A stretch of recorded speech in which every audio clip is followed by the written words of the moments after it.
garsooraha Soomaaliga ah oo ay u timaado gabar Soomaaliya oo dhahayso odaygayga xala anigoon raalli ahayn oo ii galmoodo waa i kufsaday lagu eedeeyo qodobka arrintaas khuseeya 498 lagu eedeeyo canaasirtiisa markaa fiirisa ay kuu soo baxaysa ninkaas inuu faldambiyeed ku jiro ay kuu soo baxayso garsooraha kiiskaas loo horgeeyo waxaa marka koowaad la dhahaa waxaad ku khasban tahay inaad xeerka fulisaa xeerkuu dabaqa ahaa ku qoran okay xeerkina wuxuu sheegayaa 15 sano in odaygaas lagu xakumo sheegaya maanta wuu ku khasban yahay laba mid kala doorana inuu noqdo garsoore xeerka aanan aqoonin xeerka aanan dabaqayn inuu noqdo uu yiraahdo arrintan kufsi ma aha saan si karoon in loo dhigo yacni iidan raalli ahayn ma u tegi kariyaa mise uma tegi kari waa mas'alo kalantood laakiin inay la mid noqoto qofka gabadhka ajnabiga kufsada inay la mid noqoto oo waxaan ka hadlayno inay la mid noqoto yacni ninka noocaasa inuu yacni raaco xeerkaas uu xukunkiisa uu noqdo garsooro soo saara xukun xeerka iyo qaanuunka waafaqsan oon la jebi karin oo biyo kama dhibcaana inuu noqdo iyo inuu yiraahdo maya xeerka raaci maayo maxkamadda ku xigto xukunkiisa uu soo jebiyo ay soo jebiso laba daran mid doora garsoorahaasi haysato qaf isoo ku jira waxaa qaf isku jiro kan eedeynaya laftirkiisa qaf isoo ku jira xeerka inuu dabaqiyo aan lagu khasbay okay si kasta yeel yacni system diyaarsan yaa annagu ku dhaqannaa systemkaasi diyaarsan oo aan ka dhaxalna ciddina gumaysahays ciddi dowladnimadana baraysa taas marka waa caqabadaas meesha in laga saaraa loo baahan yahay awkaat marka ma lii kara hadalkaaga markii la isku soo ururiyo waxaa jira awoodo inaga qarsoon oo inta aanan taas u gudbin caqabadu taas kuma koobna haye caqabad kala jirto caqabada kala antoodo jirto waxa waaye mujtamaca Soomaaliga in badan oo kamida ama dunida caalamka islaamiga dad badan oo kamida waxay aamineen maadaama dib u dhac badan oo caalamka islaamka ka jiro in dib u dhacaasi uu ka yimid islaamka oo shareecadu aynan ka jawaabi karin baahida casriga ee maanta taagan okay abaabintii marka dowladnimadana lagu abaabiyey waxay dhaxashay in lagu abaabiyo xeerar iyo qawaaniin dhaqanno kaleentood xambaarsan oo aan ku salaysnayn shareecada islaamka mujtamacii Soomaaligana dhaqan ayuu watay oo ku salaysan shareecada islaamka meeshaas marka waxaa ka dhalatay mushkilad ah in dowladda Soomaaliya aynan weligeed ictiraafin dhaqankii muwaadinka Soomaaliga oo ay xukumaysay in weligeed aynan taxkelin dhaqankii muwaadinka Soomaaliga oo ay xukumaysay in muwaadinka Soomaaliga laftirkiisa uunan weligii ku dhaqmin xeerkii dowladdu laheeday uunan weligii ku dhaqmin limaada maba yaqaanba dhaqan uu la qabsan karo maba ahanba haddii marka maanta dowladda Soomaaliya ay go'aamiso inay dhaqan gelinayso shareecada islaamka isla markaasina ay diyaariso mekanismkii iyo aaliyaadka ay u baahan tahay dhaqan gelintaas waxaa imaan doonto in dowladdu ay ictiraafto dhaqanka muwaadinka Soomaaliga taas oo muwaadinka dan ay ugu jirto dhanka kale marka laga fiiriyo dowladda laftirkeeda mushkilad ayay ku qabtaa inay soo saarto awaamir aynan muwaadinka u fududayn inuu fuliyo ileen ma aaminsaneen haddii marka dowladdu ay tiraahdo waan dhaqan gelinayaa shareecada waxaa imaan doonto in muwaadinka ay u fududaato inuu dabaqo tilaabaha awaamirta dowladdu ay qaadanayso inuu muwaadinku ku qanco go'aanadeeda inuu muwaadinku uu aamino dowladdu inay dowladdiisa tahay inuu muwaadinku aamino cidda xukumayso inay ku xukunto wax ayadu ay iska leedahay oo ay aaminsan tahay cidda xukumaysa inay tahay cid wakiil uga ah diintiisa insaanka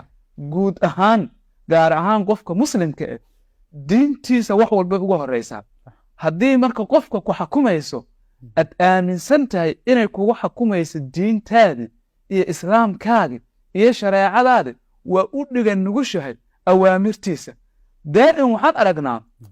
sideera dhanba marka laga hadlaayo amarka iyo qaadashadiisa marka laga hadlaayo badanaa xeer haddii la soo saaro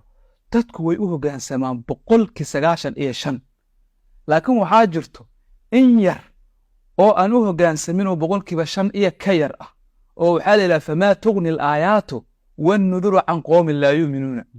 arrintaasi xoogaa loo isticmaalaa laakiin go'aanada dowladda soomaaliya iyo awaamirtay samaynayso ma ahan awaamir iyo go'aano dadku si dawciya ay uga hoggaansamaan ma ahan 100% xoog in lagu fuliyo u baahan tahay sababta keentana waa inayna dadkuba aaminsanayn in waxay aaminsan yihiinba aynan ahayn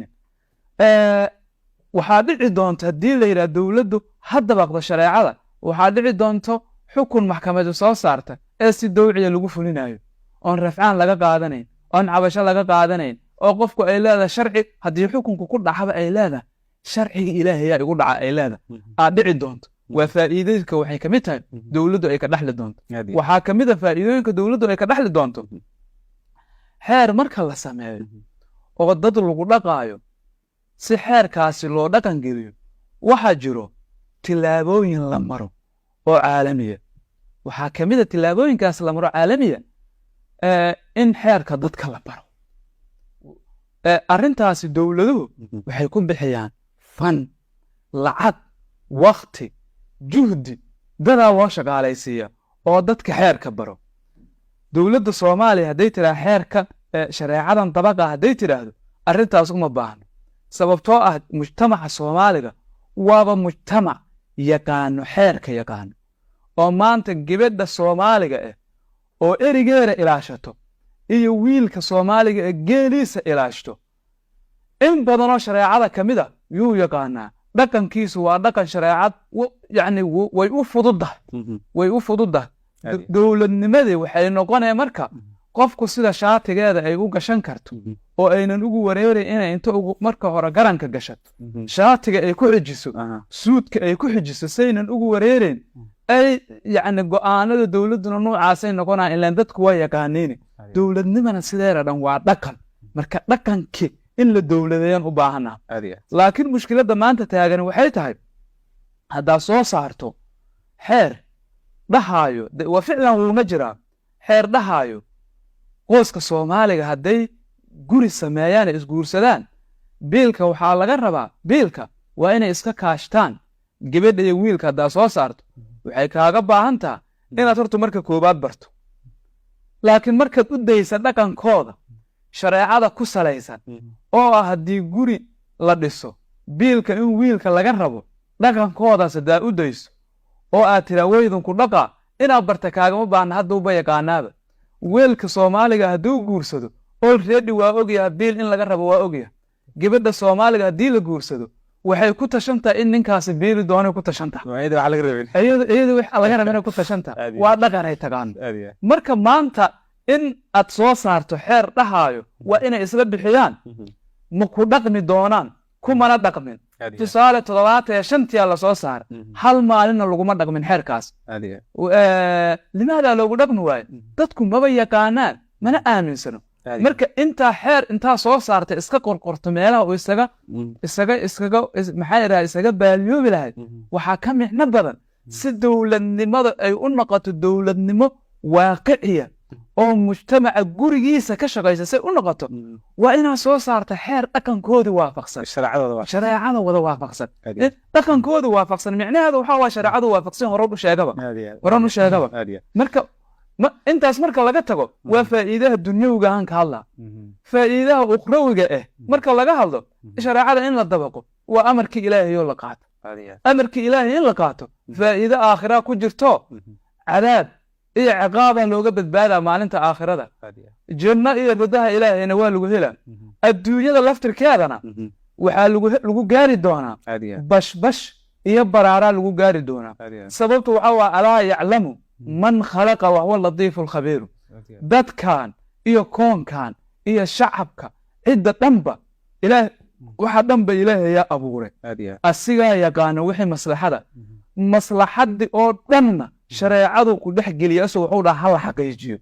mafsadadii oo dhan shareecadu ku dhex sheega markaasuu wuxuu dhahay ha laga fogaado iidaas haddii la dabaqo marka waxaan ku gaaraynaa bashbash iyo baraare adduunyan ku gaaraynaa waxaana daliil u ah